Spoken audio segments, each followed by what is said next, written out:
Bonjour à tous. On pourrait avoir l'impression que l'assurance cyber-risque est le dernier truc à la mode que souhaitent vous vendre les assureurs. En fait, il s'agit d'un sujet majeur pour la sauvegarde de votre entreprise. La question n'est pas de savoir si vous allez être victime d'un cyber-risque, mais quand est-ce que vous allez être victime de cyber-risque.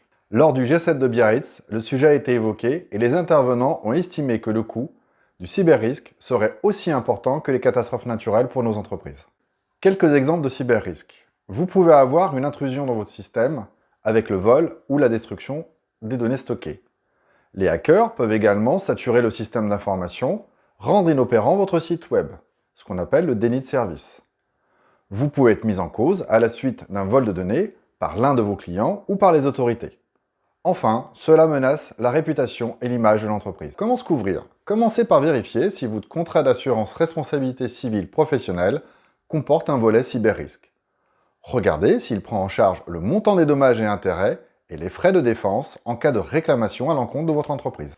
Ensuite, intéressez-vous à une solution complète, avec une responsabilité civile spécifique pour ce type de risque, la perte d'exploitation suite au chiffre d'affaires perdu par l'arrêt des systèmes, la prise en charge des frais et pertes subies, et un service de remédiation. Le service remédiation vous permet d'accéder 7 jours sur 7 à des consultants spécialisés qui vont vous accompagner à remettre en ordre vos systèmes d'information plus vite. Pour avoir accompagné des clients sur ce type de sinistre, ce service est non négligeable.